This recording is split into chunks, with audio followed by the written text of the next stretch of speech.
नमस्कार, India post news में आपका स्वागत है। बीजेपी के 47वें स्थापना दिवस के मौके पर जहां एक और प्रधानमंत्री नरेंद्र मोदी ने देश भर के बीजेपी कार्यकर्ताओं को संबोधित किया। उन्होंने बताया कि किस तरीके से भारतीय जनता पार्टी शून्य से शिखर तक का फासला जो है भारतीय जनता पार्टी ने तय किया है। प्रधानमंत्री के संबोधन के बाद आपको बता दें कि बीजेपी के राष्ट्रीय अध्यक्ष नितिन नवीन ने भी बीजेपी के कार्यकर्ताओं को संबोधित किया। चलिए आपको सुनवाते हैं कि बीजेपी के स्थापना दिवस के मौके पर बीजेपी के राष्ट्रीय अध्यक्ष नितिन नवीन ने बीजेपी के कार्यकर्ताओं से क्या कुछ कहा।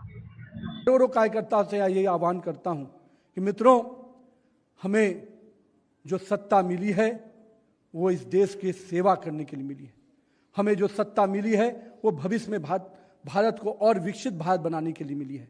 और अगर हम 2047 के विकसित भारत के सपने को अगर साकार करना चाहते हैं तो हमें भारतीय जनता पार्टी को भी 2047 में उसी बट वृक्ष की तरह और बड़ा करना पड़ेगा, तभी यह सपना साकार हो सकता है।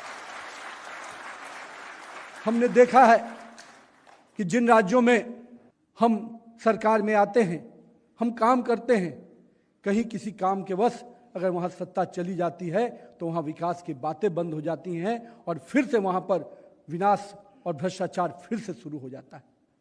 इसलिए हमें अस्थिर होकर बैठने का भी समय नहीं है, हमें अभी और संघर्ष करना है।